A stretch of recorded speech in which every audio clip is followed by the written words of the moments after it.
Start off.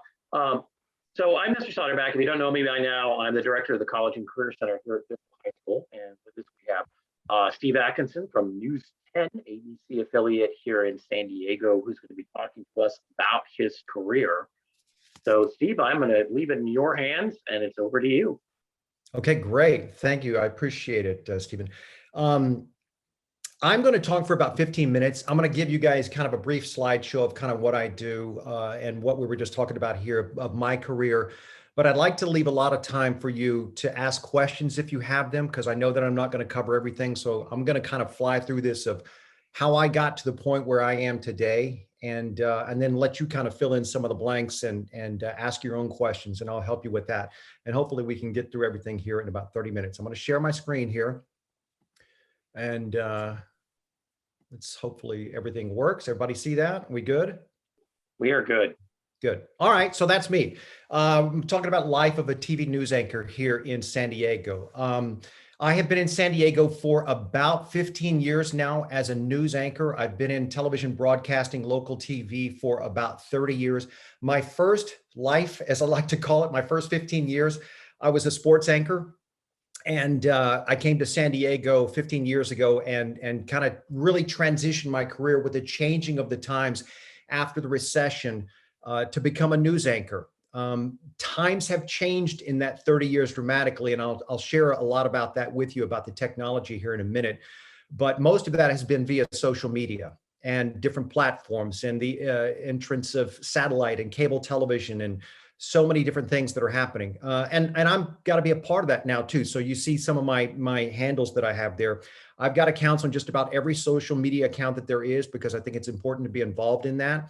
My Twitter handle is @10newsatkinson. If you ever have any questions, DM me, hit me up there, let me know. My personal account on Instagram, it's not really a work thing. It's just kind of stuff that I do, but it's kind of my personal life, and I like to share things there. That's @SteveAtkinsonStuff. It's where I keep my stuff. It's not Steve Atkinson's tough, because I'm not tough by any means, but that's it. How I got started. My father was a high school coach in Texas. And if you know anything about Texas high school football, you know you don't have any choice but to be involved in stuff like that.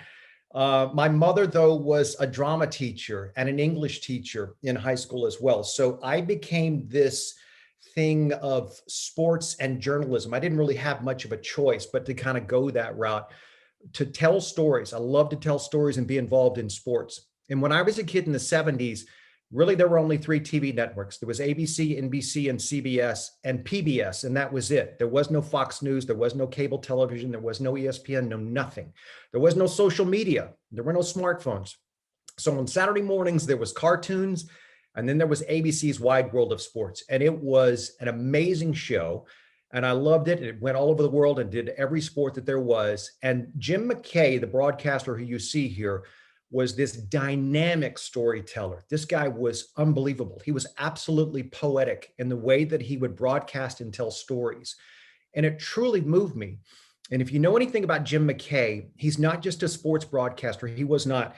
He was one of the most famous individuals for handling one of the biggest breaking news stories in history.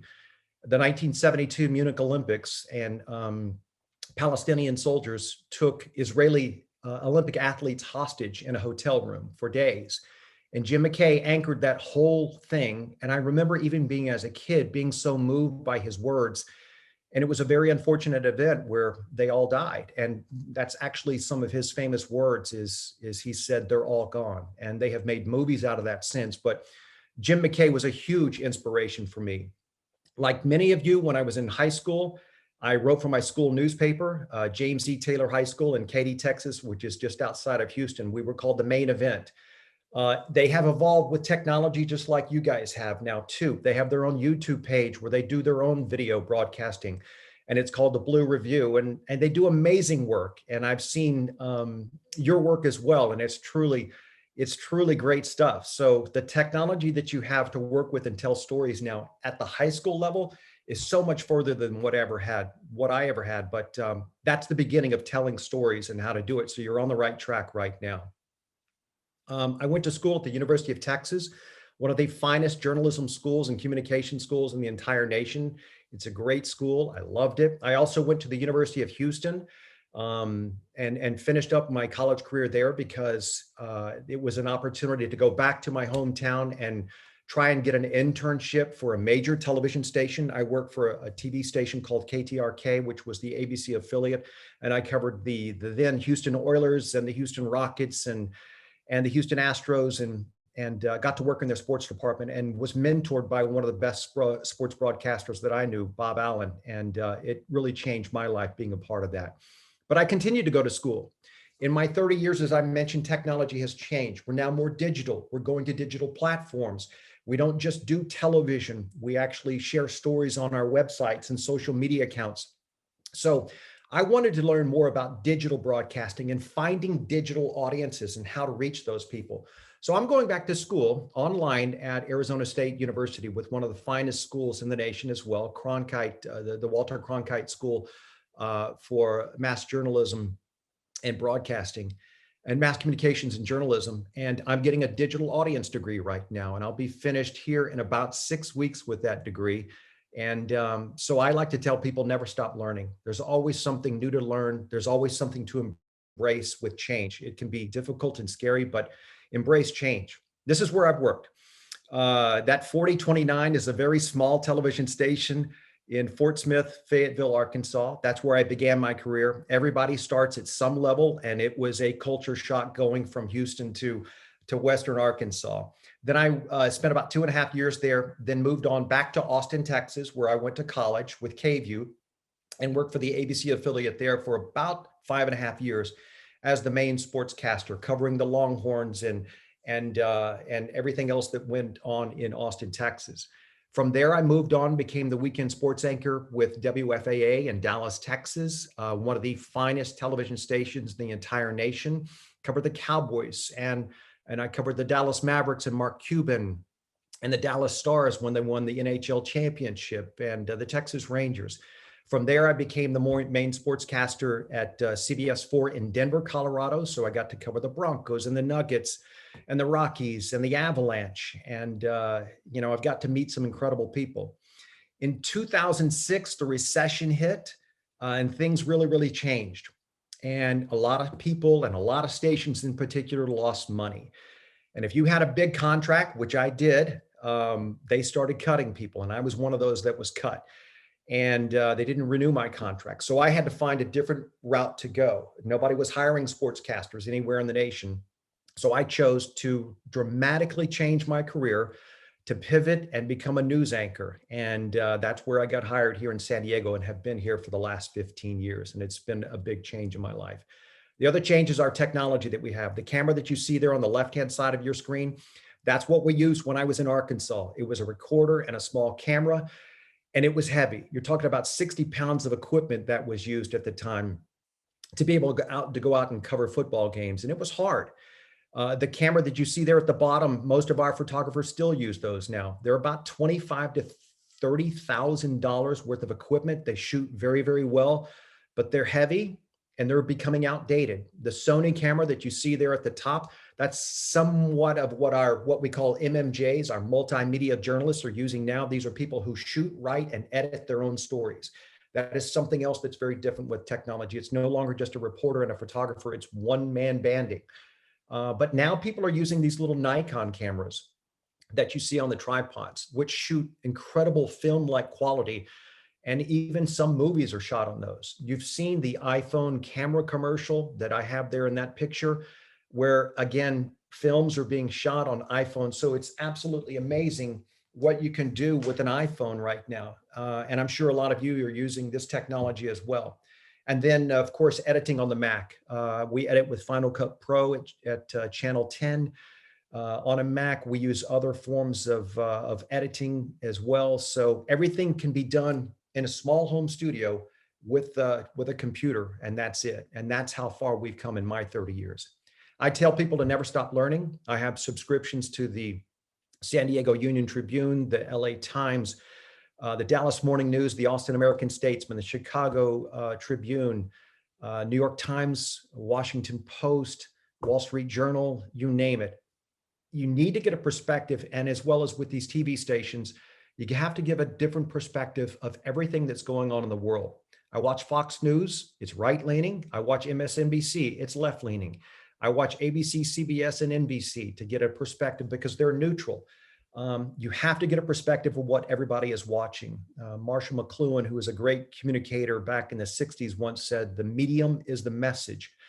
And the medium is what delivers that message. And if you're only listening to one medium or watching one medium, that's the only thing you're going to hear is that one thing. And that could be conservative or it could be liberal. And you have to get a full perspective of it all. I talked about social media and how it's changed the game dramatically. I probably have accounts on just about everything there is. I don't use them all. I have a Snapchat account. I'm not good at it. I don't do much with it, but I need to understand what it's about. I mostly use Twitter for information now. I mostly use, I guess, Instagram, and I don't use a whole lot of Facebook, but I use a lot of different social media accounts to, one, keep up with the new technology that's changing, and also to understand what the game is. Oh, not moving anymore. Am I still sharing my screen? Okay, good. All right. So how to tell a story. I say this all the time. It's like peeling back the onion. You got to peel back the layers to find out more about people. Every individual has a story. So if you just begin to peel back the layers and ask questions, you're going to find out more about that person and have a deeper meaning about who they are. Everybody has a background, and that's so important to a story. So how do you begin that? Ask these questions: who, what, when, where, why, and how. That's the greatest place to start right there, to be able to learn more about people and who they are. I'm going to skip this part because that's an old story I had for a different presentation. Where have I been in the world because of my job? Of course, the border wall here in San Diego, and have had the opportunity to tell some amazing stories, but I've been to Japan with the Cowboys and Puerto Rico with the Texas Rangers and Pud Rodriguez.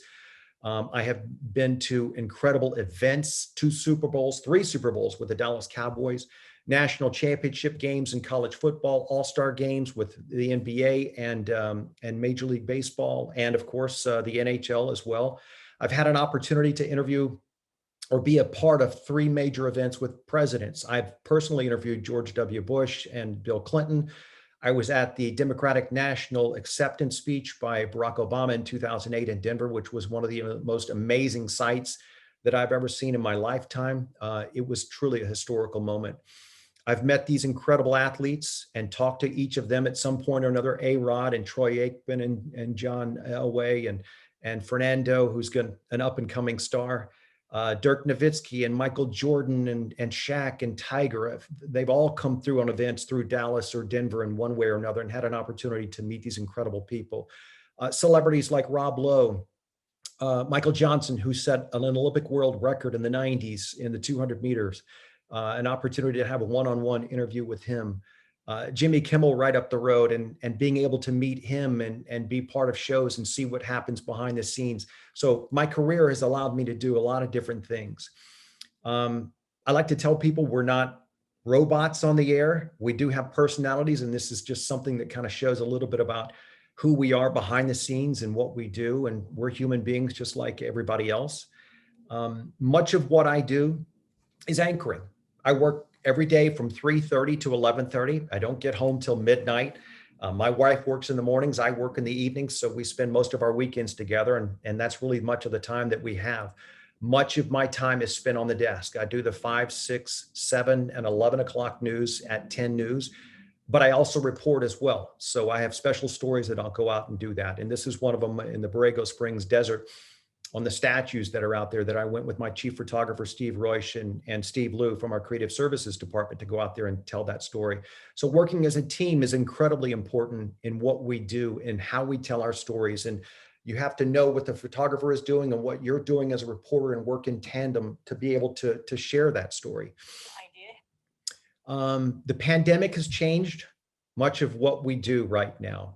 This is my dining room on the left-hand side, where we had a camera and lights and really a home studio setup that we had to do at the beginning of the pandemic. I'm now back in the studio with my co-anchor Kimberly Hunt, but this has really changed for all of us how we do things. And I think in some ways, the technology that we've acquired from this, while the pandemic has been terrible, the technology that we've acquired from this, just as we're doing here, right here and now, has really helped us in some way.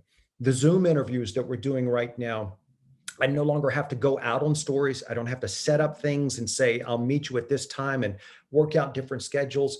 It's very easy to be able to just talk with someone on the computer and do that story and get the information. And I think that's part of the technology that we will continue to use in the future as we move forward. So that's actually been a big help for us. And even after the pandemic, I think that's something that we're going to be able to work with. What's next in 2021 for my career and what all of us are doing in broadcasting? It's an amazing time that we live in right now. From the new administration, Joe Biden just signed this COVID relief package just 30 minutes ago. So we're moving forward with throughout the pandemic. January 6th was a historic day when Trump supporters stormed the Capitol, and that's not over. That's going to continue to be an issue. COVID-19 will continue to be an issue for I think months and possibly years to come. I think we're always going to be dealing with this. More importantly, I think the last 4 years have caused a big problem for us in media. What I mean by the fourth estate is that's what some people talk about, the media. There are three pillars of our democracy, and that is the legislative, the executive, and the judicial branch, which I'm sure many of you have heard about in either history classes or civic courses. But some people call the media the fourth estate as well. And it's our job to hold leaders accountable. And it's difficult when you have the president of the United States saying that you're fake news. And our reputation has been tarnished. And we have a lot of work to do right now. We can't make mistakes. And we have a lot of work to do to try and convince people that our job is important, that having a free press is incredibly important, and that we have to continue to work forward to hold our leaders accountable, whether they are from the Democratic administration or Republican administration or independent or whatever, from the local level in the city to the county, to the state, to the federal level. You have to hold your leaders accountable and be able to tell the truth. And that's where you come in. And that's why I'm here today. These are some of the, you are the future. And these are some of the websites that I have sent your professor to kind of send on to you. These are organizations that I would encourage you to get involved with right now. The National Academy of Television Arts and Sciences, they call it NATAS. It's an organization here in the Pacific Southwest. They have scholarships for high school students like you. They have mentor programs for high school students like you. You can take your work and submit it for contests for against other high school students across the region, and have your work judged. I encourage you to join the San Diego Press Club. They're always looking to mentor high school students. The Society of Professional Journalists, the San Diego Association of Black Journalists, Hispanic journalists, Asian American journalists. For those of you who are interested in photography, the National Association of Press Photographers, that's something very, very big in PPA. I've got some links there to some examples of work that they are putting out right now. If you're a storyteller, all of these things visually and the way that you write, they're also very, very important to what you do. So please take an opportunity to look at these and join them, if you will, because they're great organizations that can help you. For now, I'm done, and I'm happy to answer your questions.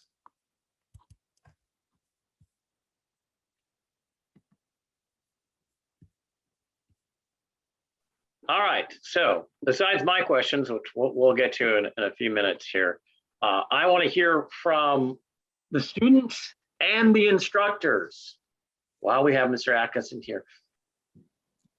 All right, I'll start us off. Thank you for being here today with My our pleasure. students.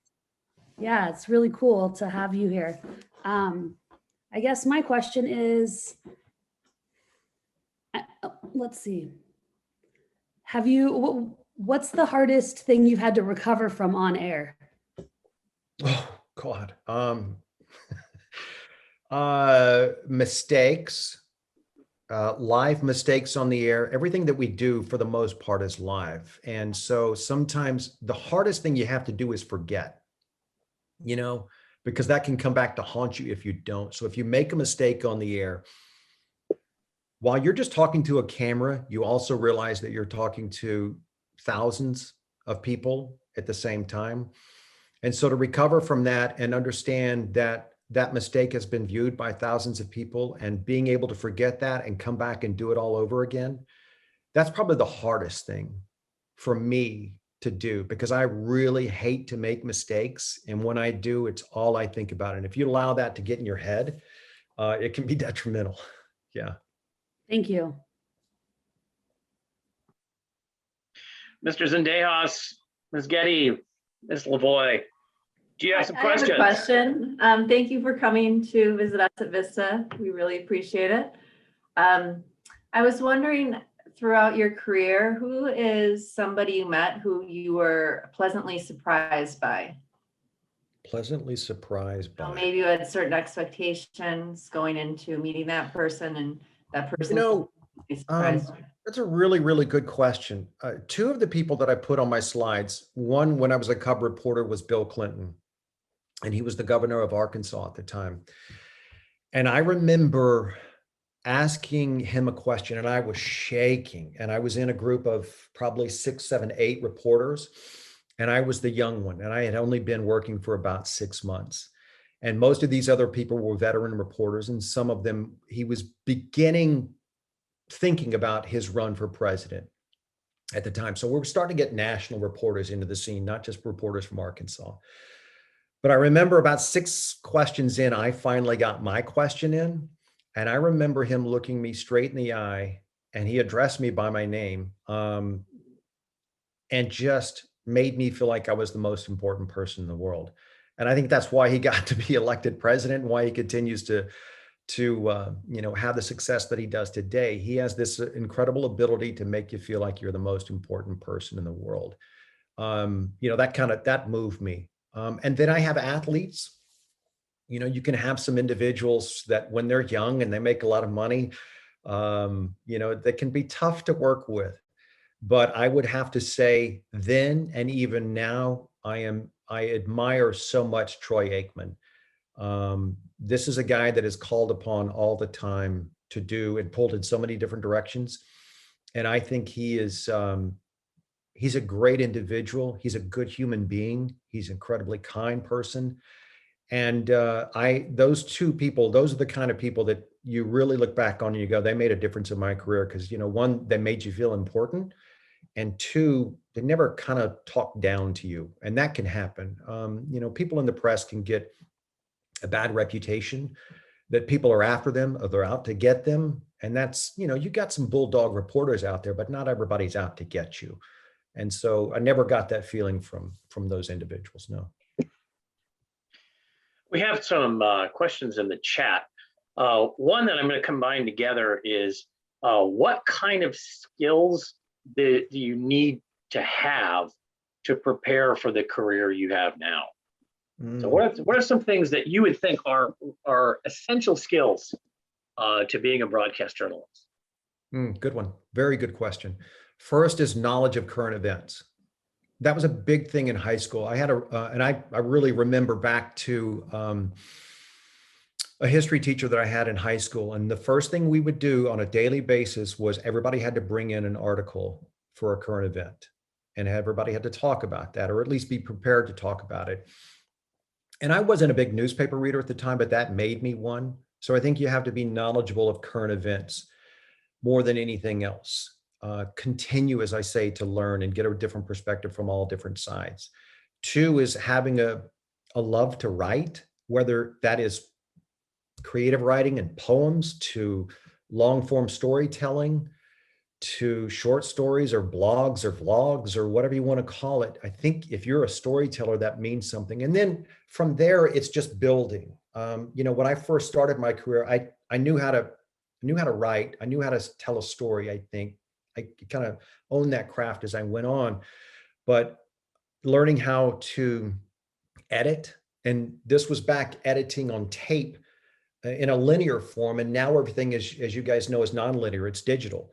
So I had to relearn all that, 12 years ago, when we started going to more of a digital format. So as you go along, you have to change with the technology. So I think those types of skills moving forward, as long as you're well read and you're a storyteller And the communication aspect of it all comes into play depending on how you want to do it. If you want to be on camera, all those things you can just layer on each other. Okay, more questions that we have. I think he really wants to know, what's your day-to-day routine like working at a news station? Good question. Well, like I said, my day starts at 3:30 and ends at 11:30, but it can start incredibly early. I had a Zoom meeting the other day for an interview at 9 a.m.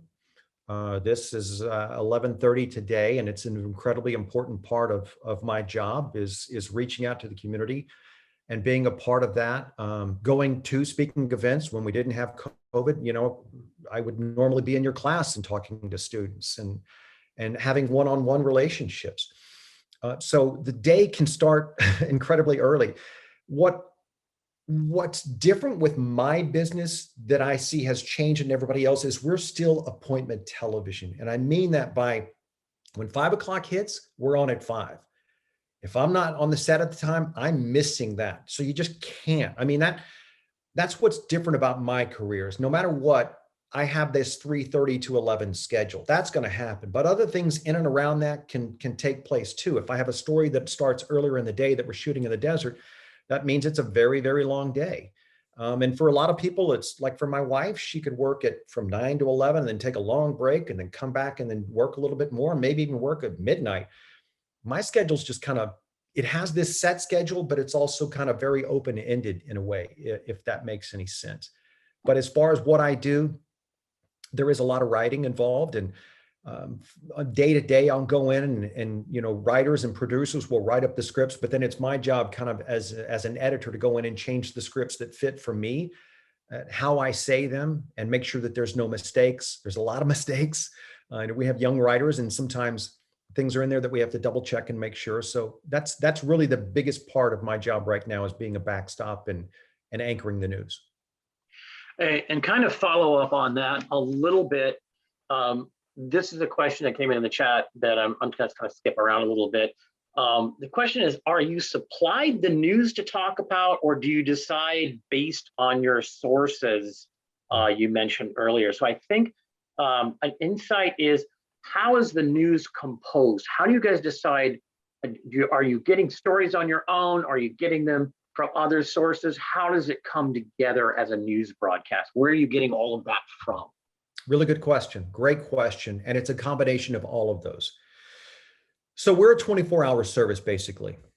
Well, actually we are. I mean, considering what we put online and everything else. But there is someone 24 hours a day constantly in our station. When I leave at 11:30 at night, before COVID, there were people, 2 or 3 producers that would come in for the morning show that we would overlap for at least an hour. So there was always somebody in the station. So there's always someone there who is gathering news.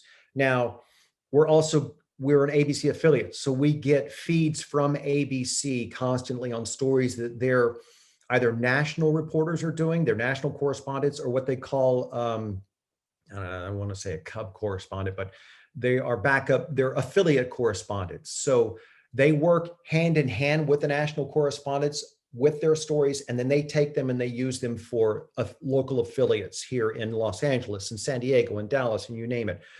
And so we have those reporters. We are an affiliate with CNN, so we get some of their information. We also follow what's happening with the Associated Press. So you name it. There are many, many different organizations throughout the nation and around the world that we're gathering that information, but we're also gathering our own information as well. We have people who work on the assignment desk and executive producers and news directors. I just got a text from my producer for 7 o'clock who's telling me about a story right now. So we also pride ourselves on news gathering and providing unique feature stories and other investigative pieces that our own reporters will put together. So it's truly a combination of all of these different sources where we get our news. And then we have editorial meetings where we pare these things down. As you can imagine, there's no way we can fit all this in 30 minutes. So we're constantly paring down. We might have 30 story pitches in a day. And we really only have room for maybe 12 that we can put in, plus all the other smaller stories that go in throughout the day. A national story, we might cut it down to 30 seconds just to be able to tell part of that and squeeze everything in. We have another question here. Is it difficult to remain impartial when interviewing someone on a subject that you have a strong opinion about? Wow, that's a good one. I will just say the last 4 years has been difficult. I'll put it to you that way. And I remain partial. I remain independent because it's our job as journalists to do it. I am by no means Jake Tapper or Anderson Cooper or anybody else at the national level who's had to, hear your network doesn't tell the truth, but that's hard. We've all been painted into this box of fake news. So that's difficult. That said, I have interviewed many individuals, even locally, where I've had disagreements with, maybe personally, but I feel like I've been very, very fair about the questions that I ask, about how it's presented, about sharing their story. I think that's the most important thing. Whether you agree or not, you got to share both sides of the story. And I think we take a lot of pride in that in 10 News. So I think what I'm trying to say, it's difficult to be called fake news, but that's the only thing about it. My job is to just remain independent and tell both sides of the story because our audience is incredibly broad. I'm not there to tell my feelings or my perspective. I'm there to give the whole perspective, and that's it. Terrific. To segue back a little bit on the career aspect, is there a specific major or line of study that students should be? I mean, do they need to go to college? Do they need a master's? What do they need to really get into this? Go to college. Yes, absolutely. Most of any job that we hire for requires a college degree. And for the most part, at my television station, probably about 2 years experience at a smaller TV station or something similar in some way or another. Masters are good, but you don't need it. What you need, and I also tell people, it doesn't necessarily have to be communications. If you're a good writer, if you can write really, really well, and then you can present, and this is not just, I don't want to just say TV, I'm talking about publications too. Whether you write for a newspaper, you write for an online publication. I like to tell people, yes, communications degrees are good, but I also think that political science degrees are great if you can do something like that. We have people who have law degrees. It's just that general knowledge and being able to keep up with it and being a good writer. That's what's most important. So go and do what you love. If you're not really sure about it and you want to just go get a liberal arts degree, that's fine. That's, do what you really want to do. But, make sure that you acquire those skills while you're there. There's so many clubs that you can join in college that will allow you to get these skills, that if you don't have a journalism degree, you can still join journalism clubs and write for the school paper or be part of the school TV program. It's so great that you have this program right here now in high school, so you already have a head start on it. But yes, the college degree is absolutely, that's paramount. How do you feel about internships? Is that a critical part now to get involved with, like when you're in college? It was for me. I don't think I could have started my career without an internship. The difficult part about that is nobody's really bringing on interns right now. Yeah. It's hard, or you're doing it via Zoom. So it can still happen, but I highly, highly recommend an internship. And being part of those organizations that I presented at the end and that I gave to you, that you can send on to your students, that's a great way. Getting an internship is just about who you know in a lot of ways. So if you can join these organizations right now, start through mentorship programs, yes, you can get a leg up and get an internship. But for me, having that one in Houston, it it allowed me to learn as much or more than I ever did in college. So I find that very, very important. And Mr. Zendejas asks, of course, the question I asked earlier in our other conversation, which is, can we come down and have a tour and watch you guys make the news? Absolutely. Absolutely. Let's get out of this pandemic. You know, we stopped doing tours. That's another thing. At any one time, well, at 11 o'clock at night when we go on the air, we have 1, 2, 3, 4, 5, 6, 7. I think we have less than 10 people in the station, and that's it. So everybody from this day, a year ago forward, that's all we've had on our television station, is no more than 15 people in the station. So I miss those days. I miss giving tours, but absolutely, Mr. Zendejas, when this is over, we need to get the whole Vista group in there and bring everybody in. It's a great program that we have, and the tours that we do, we like to take people behind the scenes and show them what goes on in the booth versus what we do in the studio. So yes, we are going to welcome those days when we can all be together again. Yeah, I'll definitely get the Panther Primetime people together along with any other students who are interested. And hopefully that'll be next year. If not, the year after, either one. Fun question comes from Miss Campbell. How do you feel about Murphy Brown? About Murphy Brown, the show? I just wondered if you were fond of that show, because you know what? It's funny you mentioned that. I didn't watch Murphy Brown so much as my wife did, who is now in biotech, but we both started in broadcasting together, and that was one of her favorite shows that she watched. In that same era, there was a movie called Broadcast News. Do you remember that? With William Hurt? You know, I remember that being a big influence on my career. I don't know why, you know, because Hollywood always takes creative license with stuff, but there's some truth behind the scenes there of things that go on. But yeah, my wife was a huge fan of Murphy Brown. And you want to talk about being way ahead of its time and how much things have changed. It's just in the last 365 days. It was truly a game changer. And I'm surprised that it took so long for us to get to where we are. You know, art imitates life, and sometimes life imitates art. And I think this is the reverse. Cool. Thank you. Mm-hmm. Okay, more questions. I think we've talked about truth and news. There was one of my family has seen you on TV. Okay, that's always great. Good. We have a viewer. Yeah, we do have we have a few viewers in here as well. Any more questions we have? We're going to run out of time soon, but we do have time for a couple more questions. Okay. And I don't want to dominate this whole thing, so I'm leaving it up to you.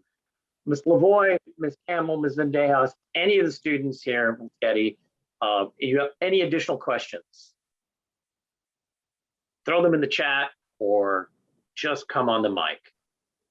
I know my students have another question on their question worksheet about what's the day-to-day requirements, or like what does your day-to-day look like when you get there at 3:30, or when you go on the air at 3:30, or do you just go on at 11? What's your day look like? You know, that's a great question, because a lot of people that I would meet all the time would say, oh, you must go in if you're on the 5 o'clock news, you probably get in at 4:45, right? I'm like, no, my God, no.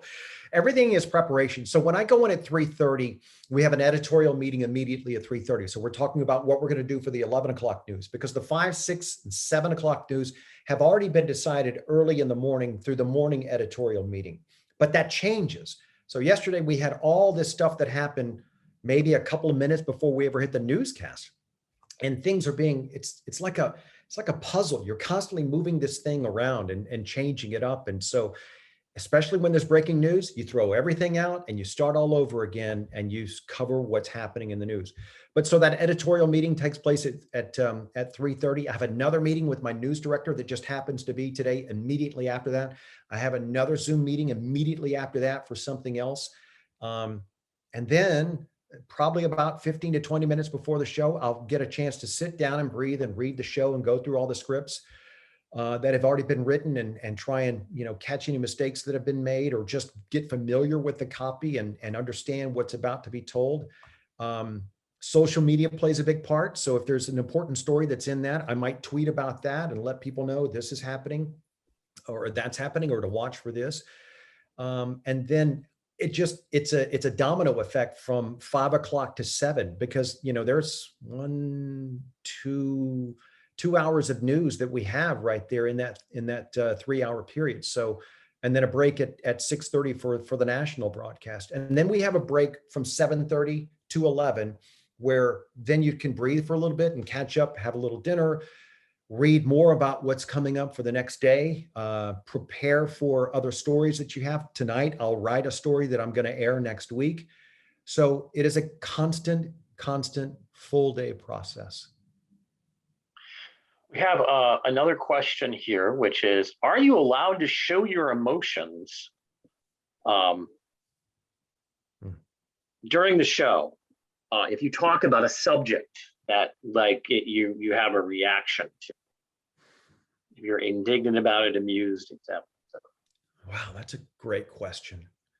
We're human beings, and sometimes you can't help but show an emotion. For example, we did a story yesterday on a police officer who's come down with a really rare disease, and he's confined to a wheelchair. And he was talking about how the last 365 days have affected him. And he's trying to say, I'm trying to remain strong, and he can't get it out. And it's in the middle of the story. And thank God I was in the middle of the story, because Kim and I looked at each other, and when we locked eyes on that moment, I mean, you could just you can't help but be emotional. So you come out of the story and you can't help but say, we wish the best. We hope, it's just there. It's part of being a human being and reacting to that. So that's, yeah. Now, when it comes to a political story, you got to check your emotions, one way or the other. You just don't want to share that, So yeah, you have to check yourself. But I think the human aspect of it, the human connection that anybody has, I think that's okay to do that. And I think otherwise we are robotic, and then people just don't understand, and people can't connect with you. And really what we do is all about connecting with people, hoping to, because who's going to listen to you if you don't have that connection? And one last question here today, because we're kind of out of time, comes from Ms. Lavoie. She's asking, what advice would you give to students who are not confident in their public speaking skills, or on the quieter side, but they are highly interested in this field? Push yourself. Do something that scares you. And I say that because I am a self-described introvert at heart. I really have a difficult time talking with people, and I force myself to. I tell people all the time, I have no idea how I'm in this business.